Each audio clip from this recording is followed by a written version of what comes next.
Hola, ya estamos por aquí, Átomos y Bits, con nuestra nueva sintonía. ¿A que os gusta? ¿A que sí? ¿A que sí? Pues ahí está, sonando ya para anunciar que llegamos para contaros las noticias de la ciencia, de la tecnología, de la innovación y de Xiaomi, que es quien nos acompaña este año, este curso también, en esta sintonía, con el Smart Band 7 Pro, que ya está ahí, más inteligente, más grande, más pro, la aclamada Xiaomi Smart Band Pro, con todo su esplendor, con una pantalla AMOLED de 1,64 pulgadas, con ese GNSS incorporado, con batería con una duración de 2 semanas de uso, con posibilidad de personalización de la pantalla, bueno, pues prácticamente infinita, puedes poner la pantalla que quieras, con resistencia al agua, con todo lo que se puede pedir a una Smart Band, sobre todo si es Pro y más, y además ahora rebajada de precio, que estamos con las rebajas.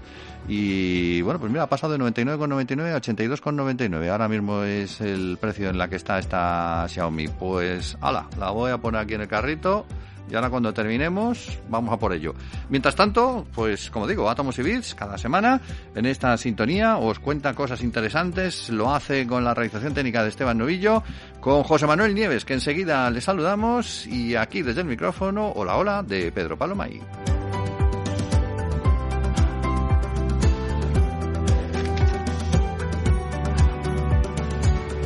Don José Manuel, ¿cómo está usted, señor? Muy buenas, ¿qué tal? Hoy te veo con la bata blanca porque estás usando ese super telescopio que tienes ahí en la azotea de casa para encontrar las estrellas más lejanas de nuestra galaxia. Es increíble lo que se puede ver con tu telescopio. Claro, sí, y lo que es increíble es que es las estrellas que han encontrado. Bueno, que tú fíjate, sí. Dime. Tú fíjate, ¿cuánto mide nuestra galaxia? Pues tiene pues como unos 100.000 años luz de diámetro, que sí. Ya es, ¿no? Sí. Que ya es. Y han encontrado las estrellas más lejanas de nuestra galaxia, ¿sabes a qué distancia? No. A 1.000.000 de años luz de distancia. Eso es mucho Es decir, casi la mitad de la distancia con Andrómeda. Sí. Y dices, madre mía, es que esto es espectacular, porque tenemos que ver primero, claro, o sea que el halo de la galaxia es muchísimo más, bueno, aquí tenemos la visita que tenemos siempre de Alexa, no sé si la habéis oído. Sí, lo hemos oído por atrás. Yo creo que nos espían, ¿eh? Sí, es que siempre, o sea, me anuncia de que me vais a llamar, ¿sabes? Pero me lo anuncia tarde la tía, me tengo que cambiarla. Es que la tecnología es lo que es. Cuéntanos. Exacto. Pues lo que te decía, que sí, que está muy lejos, 1.000.000 de años, ¿no? Absolutamente, está pues como a la mitad de la distancia de la galaxia más cercana, que es Andrómeda. Pero para eso tenemos que entender una cosa, las partes en las que se divide una galaxia. Una galaxia tiene el bulbo central, esa especie de abultamiento, ¿vale? Que es donde hay una mayor densidad de estrellas, es la parte central, suele estar alrededor de un agujero negro, y entonces la propia gravedad del agujero negro hace que ahí se acumulen una enorme cantidad de estrellas, ¿no? Luego está el disco de la galaxia, y ahí puede ser de varias formas. El nuestro es un disco espiral barrado, pero vamos, hay otros que son espirales, lenticulares, las distintas formas. Y ahí es, por ejemplo, en las galaxias espirales, como la nuestra, que es el caso de lo que estamos diciendo, pues están las dos espirales y ahí hay un montón de estrellas también, pero menos densidad, menos cantidad que en el bulbo central. Sí. Y luego, alrededor de la galaxia hay una cosa difusa que se llama el halo de la galaxia, que lo envuelve todo, envuelve lo que es, cuando miramos una galaxia, ¿qué es lo que vemos? Vemos el disco y el bulbo central. Bueno, pues alrededor hay una especie de halo difuso que también contiene estrellas, pero muy pocas, y que se supone que está lleno de materia oscura, que es ese otro tipo de materia que hace que todo el conjunto de la galaxia permanezca unido y que las estrellas no salgan disparadas cada una para su lado, ¿no? Sí. Bueno, pues en ese halo es donde han encontrado no una ni dos, sino unas 208 estrellas variables. Además, esta es la gracia, que sean estrellas variables de un tipo concreto que se llaman RR Lira, y las han encontrado en la parte externa, más externa del halo. A más de 1.000.000 de años luz de distancia. Es decir, lo que les ha permitido este hallazgo es darse cuenta de que la galaxia, o por lo menos el halo que rodea nuestra galaxia, es mucho más grande de lo que se pensaba. Y eso en eso lo han podido hacer gracias exactamente al tipo de estrellas. Eso, Unas, explícanos qué es esto de las variables, porque no lo tengo yo muy claro. claro, pues mira, las estrellas variables pulsan y tienen una pulsación, o sea, variables porque varía el brillo, ¿vale? Entonces lo que hacen es ir pulsando. Hay estrellas pulsantes de distintos tipos, pero las de este tipo de RR Lira tienen un tipo de pulsaciones y un brillo que son característicos y que es exactamente igual en lo cual, en cuanto ves una, porque claro, tú cuando intentas medir una distancia, a qué distancia está una estrella, eso es engañoso. Porque yo te hago la siguiente pregunta: ¿qué brilla más? ¿Una vela, la luz de una vela que la tengas a 5 centímetros de la nariz o la luz de un foco a 3 kilómetros de distancia? Ya está claro, sí.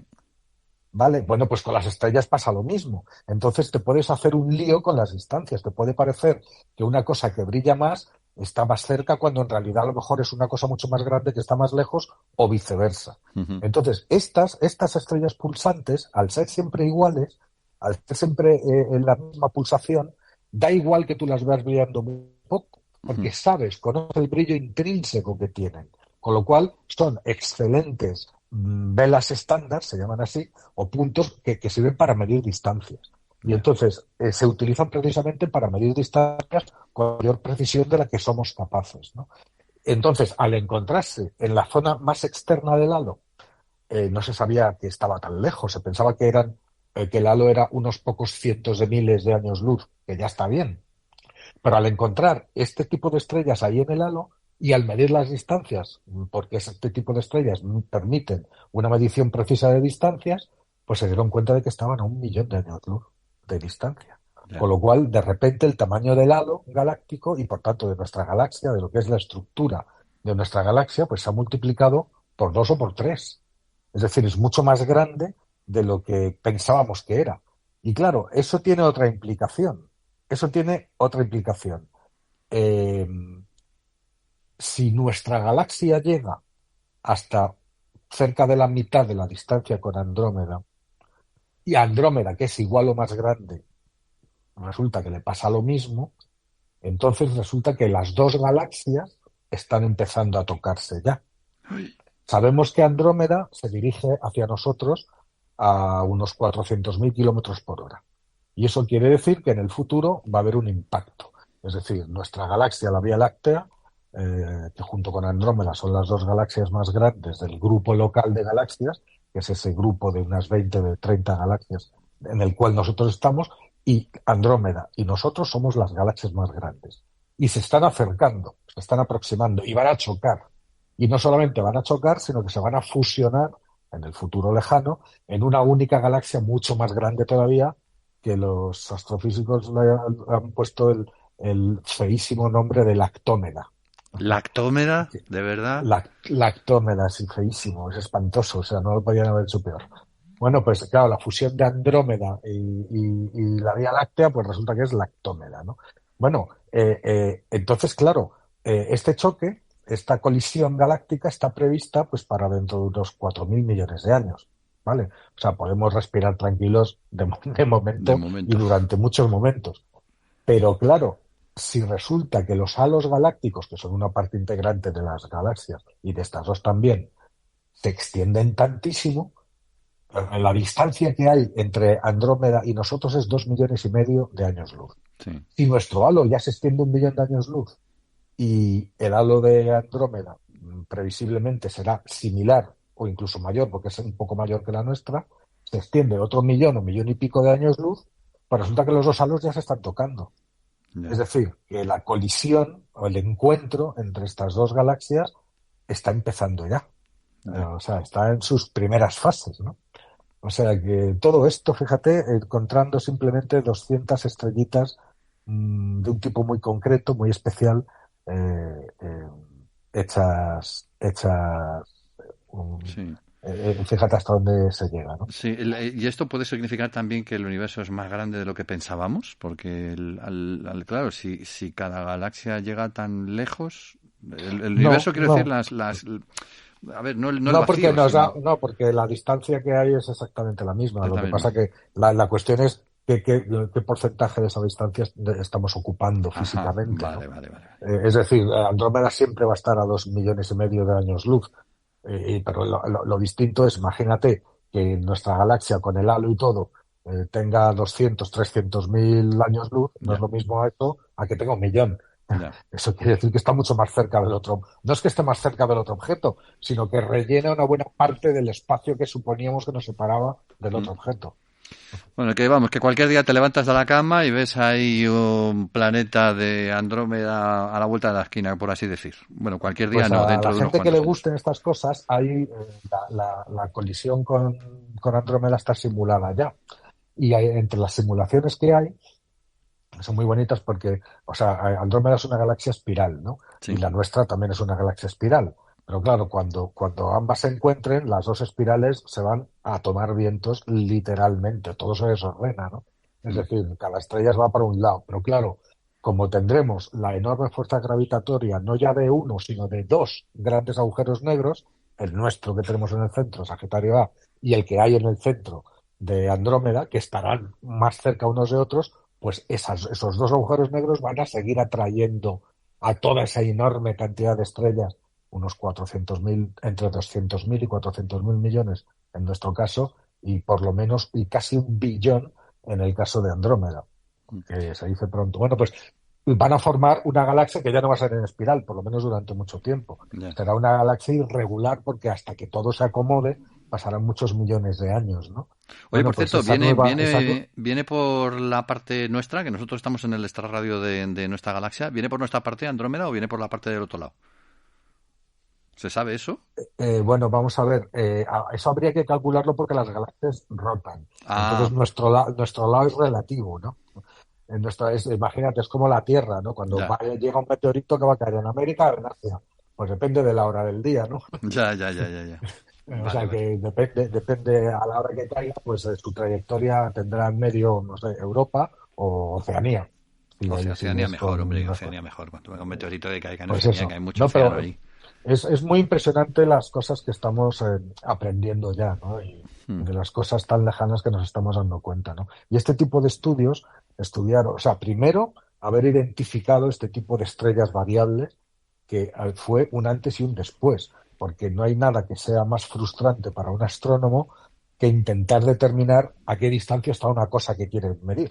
sí, Y entonces tener estas especies de velas, de puntos fijos que sirven de puntos de referencia para tirar todas las distancias, porque claro, pasa lo mismo cuando un astrónomo te dice esa galaxia que hemos visto está a 2.000 millones de años luz.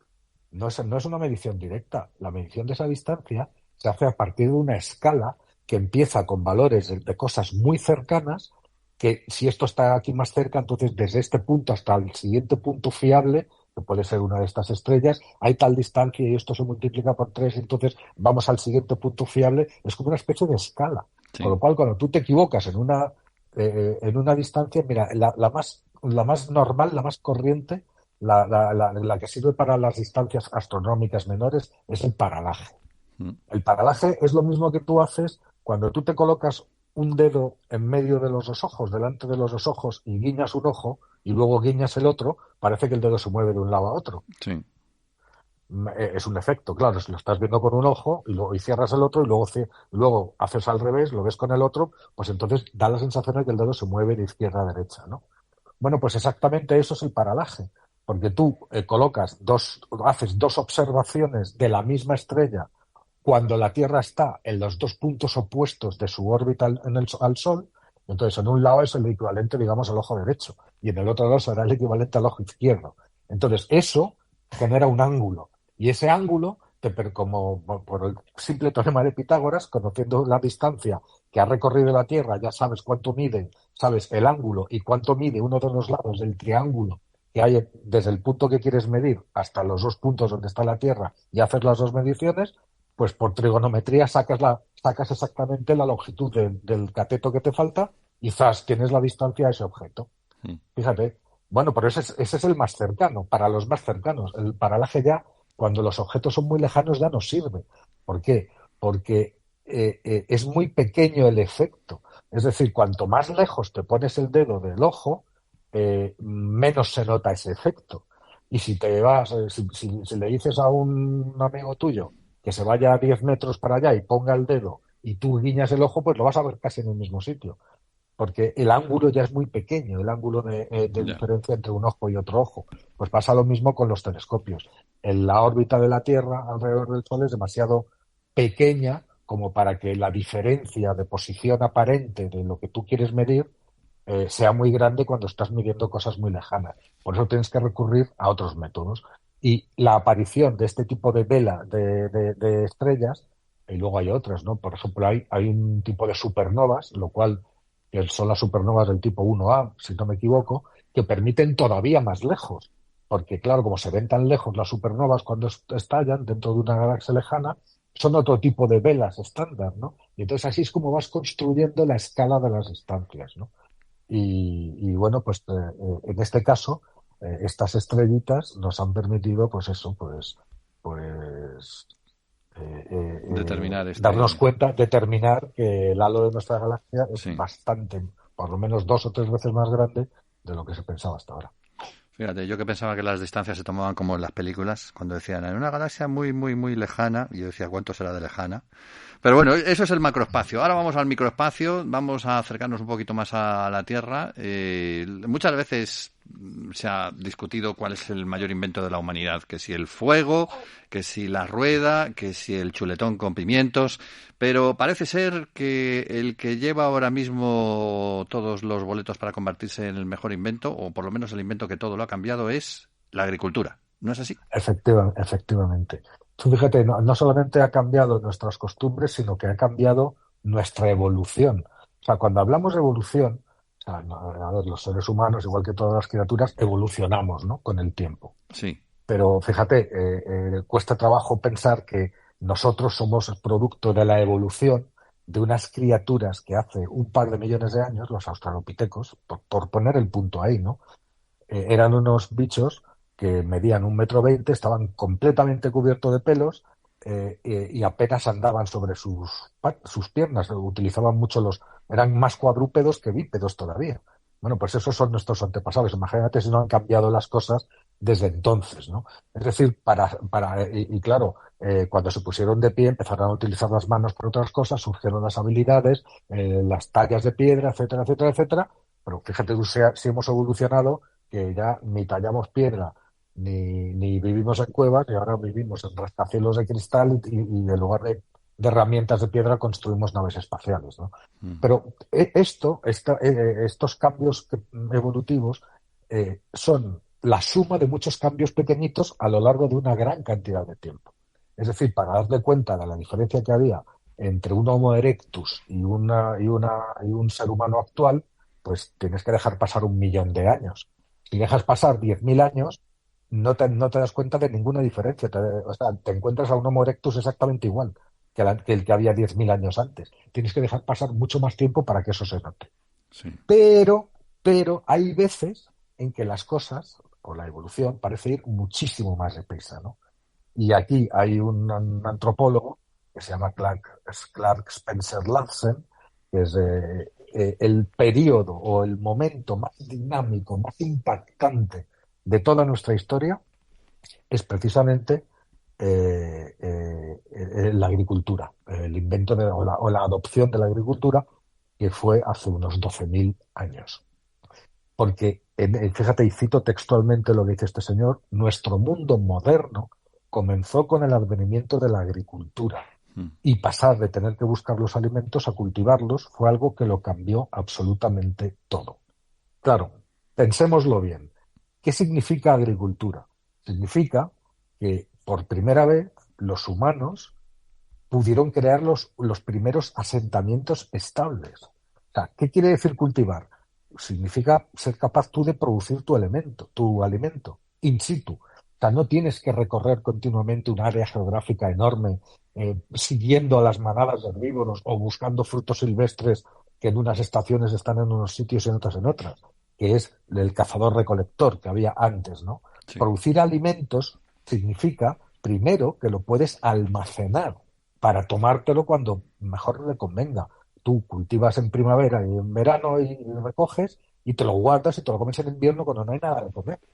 Es decir, y tener esos almacenes, esa capacidad de almacenamiento, a su vez supone que tienes que estar siempre cerca de esos almacenes. ¿Y qué es lo que pasa? Pues creas los primeros asentamientos permanentes, que son asentamientos agrícolas, y con el tiempo eso se acaba convirtiendo en pueblos, en ciudades, etcétera.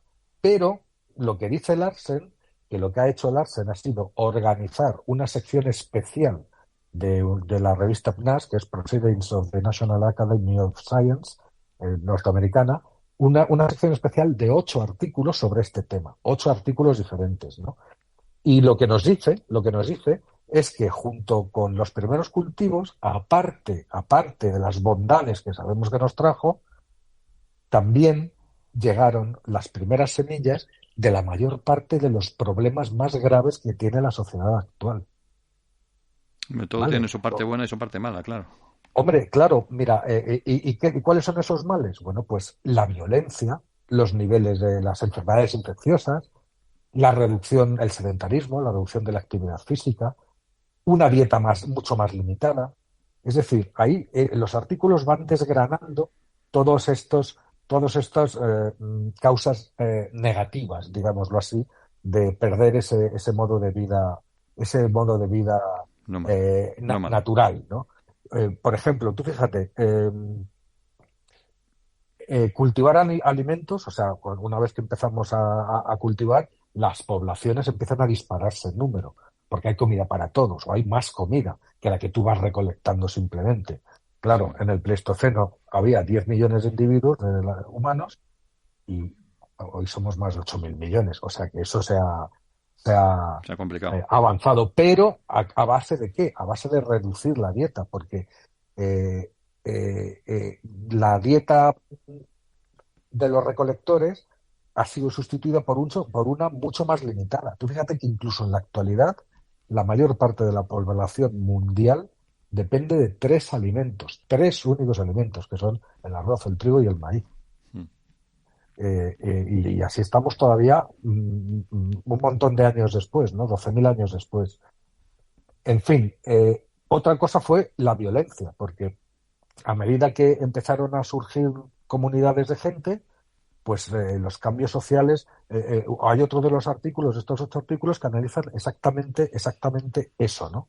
Y se dan cuenta de que el 10% de la gente que vivía en esas comunidades agrícolas moría por lesiones traumáticas Mm. en Europa Occidental. Es decir, la violencia, claro, eso es lo que supone que mucha gente viva en zonas más pequeñas, ¿no? Es una fuente de conflictos continua. Surge el concepto de acaparar estos bienes, surgen la especulación, surgen el yo no tengo, tú si tienes, voy y te los robo. Eso degenera en las guerras. Es decir, todo eso también nació en ese momento, ¿no? Mm, La y bueno, cantidad te he de dicho, cosas, ¿no? La cantidad de cosas que simplemente con la aplicación de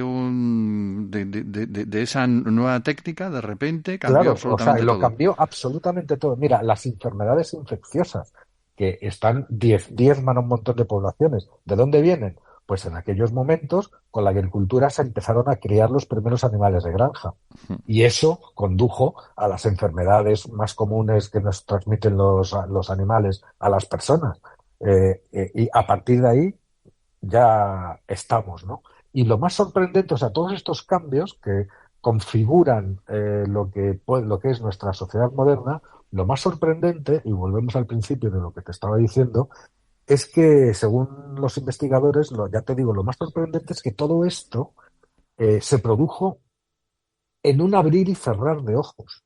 Es decir, ya te digo que para que se noten los efectos de la evolución, normalmente tienes que estudiar individuos separados como mínimo por cientos de miles de años, cuando no por millones de años, para darte cuenta de que un Australopithecus afarensis es completamente distinto de un Homo sapiens, ¿vale?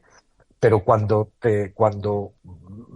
todos estos cambios que llevaron a toda esa enorme evolución con la agricultura, que solo tiene 12.000 años, 12.000 años es mucho tiempo, pero comparado con los 6 millones de años que tienen los primeros antepasados directos de los homínidos, pues no es nada, es un simple parpadeo, ¿no? Es decir, todos esos cambios, esa forma de vida, lo que comíamos, cómo nos relacionábamos, que nos extendiéramos por todo el mundo, todo eso se produce en un abrir y cerrar de ojos.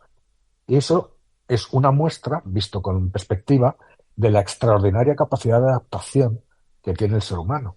O sea, en nada de tiempo conseguimos cambiar completamente de estilo de vida, de dieta, de costumbres, de organización social, absolutamente de todo, lo cual nos hace pensar que ante problemas futuros, esa capacidad de adaptación, esa capacidad de cambio, pues nos la volveremos a encontrar y nos permitirá sobrevivir, ¿no? Pues esa es la resiliencia en la que nos tenemos que mover en un momento dado. Nos hemos comido el programa, ¿eh? Así te lo digo, ¿eh? Nos lo hemos comido. No, tenemos que hacer la tecnología hoy porque además te tengo, aunque nos extendamos un poquito más. ¿Qué te parece? Te diré entonces que lo que estoy buscando ahora mismo es un teléfono nuevo y entonces tengo el Redmi Note 11 con capacidad de 64 gigas y de 128 en 3 colores, y algo que caracteriza a los teléfonos móviles de Xiaomi pues es la calidad que tienen a un precio reducido. Y con este Redmi Note 11 pues tendrás sorpresas como por ejemplo su carga rápida de 33 vatios, su cámara de 50 megapíxeles, la gran calidad de la pantalla AMOLED, dot display de 90 Hz, en fin, hay que descubrir todo de este móvil, que además ahora está pues a un precio mucho más asequible, porque si ya estaba bien de precio antes, pues ahora se ha rebajado de 229 a 195, está ahora mismo el Redmi Note 11. Y bueno, pues si quieres hablar de tecnología, hablemos, pero hablemos pum, rápido, que tenemos que hablar de la revolución del chat. Rápido. Mira, te quería hablar es que es una auténtica revolución y tiene apenas unos meses, ¿no? Sí. Tú has oído hablar del ChatGPT, ¿no? Sí. Bueno, el ChatGPT es un bot, es decir, tú escribes en una pantalla y el ordenador te contesta chateando, Sí. pero es el más perfeccionado que hay con muchísima diferencia. Es decir, utiliza un lenguaje totalmente humano, entiende absolutamente todo, tiene unas capacidades de inteligencia artificial que nunca habían sido vistas hasta ahora para uso masivo, y de hecho, desde que se abrió, que fue en octubre, hasta ahora ha supuesto una auténtica revolución. Lo están utilizando los chicos en medio mundo para hacer sus trabajos escolares, y no se da cuenta a nadie. Sí, y están destrozando su capacidad personal, porque vamos, se lo dejan todo a la máquina. Claro, pero es que los usos, la imaginación al poder. Los programadores, que cuando tienen duda de si es posible hacer un programa que haga esto o lo otro, se lo preguntan a ChatGPT y te saca las instrucciones de programación en código. Vale, pero es que también puede hacer cosas creativas. Le puedes pedir que escriba un poema, le puedes pedir que te haga cualquier cosa, ¿no? Entonces, la forma de comunicarte con las máquinas ha cambiado. Y esto va a ser, estamos solamente al principio. Y yo te tenía una pequeña sorpresa, porque como quería hablar de esto, y solamente hemos dado unas pinceladas, pero me imagino que la gente lo sabrá, es que le he hecho una prueba al ChatGPT y le he pedido que haga un relato contigo. ¿Un relato? Yo te lo quería leer lo que ha escrito. Pues léemelo, a ver. Pues mira, yo le he dicho, esta es la petición que yo le he hecho al ChatGPT. Elabora un relato con las palabras Pedro Pablo, periodismo, radio, alienígena e inmortalidad. Verás. Y entonces viene ChatGPT y me contesta lo siguiente. Pedro Pablo siempre había sido un apasionado del periodismo. Desde joven sabía que quería dedicar su vida a contar historias y dar a conocer la verdad. Así que se matriculó en una carrera de periodismo y comenzó a trabajar en una estación de radio local. Con el tiempo, Pedro Pablo se convirtió en uno de los mejores periodistas de la estación. Ahí acertado. Sí. Gracias a su educación, a su dedicación y a su habilidad para encontrar las noticias más interesantes. Un día, mientras investigaba una historia sobre un grupo de científicos que estaban trabajando en una tecnología para alargar la vida, Pedro Pablo recibió una llamada desde un número desconocido. La voz al otro lado de la línea le dijo que tenía información importante sobre un tema aún más sorprendente: la existencia de seres extraterrestres que tenían amplios conocimientos sobre la inmortalidad. Pedro Pablo no podía creer lo que estaba escuchando, pero se decidió a investigar más. Se encontró con el llamante en un lugar secreto y descubrió que se trataba de un alienígena llamado Igen, el cual le dio detalles de una tecnología avanzada de inmortalidad que habían desarrollado en su planeta de origen. Igen le explicó que estaba buscando a alguien en la Tierra que fuera capaz de ayudarles a compartir esta tecnología con todo el mundo, y habían elegido precisamente a Pedro Pablo debido a su experiencia en el periodismo y a su habilidad para contar historias. Pedro Pablo estaba realmente emocionado y nervioso, pero al mismo tiempo sabía que esta era una gran oportunidad, pero que también tendría que tratar con una información muy delicada y que debía de manejarla con el máximo cuidado. Con la ayuda de Igen, Pedro Pablo comenzó a investigar y a documentar todo lo que se sabía sobre esta tecnología y todo lo que el alienígena le contó sobre la inmortalidad.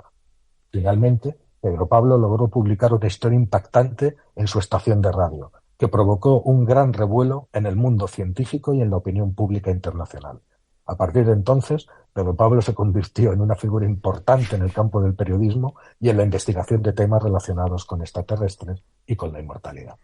¿Cómo se nota que me quieres? ¿Cómo se nota que me quieres? Eso lo has escrito tú ahí en un rato. Lo has escrito a la máquina. Pero mientras yo veía cómo se escribía a toda pastilla. Sí. Hace un rato, esta mañana, antes de llamarte. Madre mía. O sea, esto está hecho, además, hay otra versión, no me da tiempo porque ya nos hemos ido de tiempo, pero si tú quieres te elabora otra versión. Y tengo otra versión que tiene puntos en común, pero que es muy distinta también, el desenlace y todo. Sí. Bueno. Esto está generado en tiempo real. O sea, yo le puse la frase, que yo te digo, elabora un relato con las palabras, pero Pablo, tal, le doy al enter y veo como en mi pantalla se empieza a escribir, pim, sin parar, pum, hasta que termina. He hecho otra prueba, tú fíjate, yo que escribo en el periódico, que escribo a veces, he cogido un texto mío, lo he metido en el este de texto con la siguiente indicación: ¿cómo podrías mejorar este texto? Y me da una serie de consejos numerados. Divide los párrafos en no sé qué de no sé cuántos. Aclara mejor para la gente normal los conceptos de tal.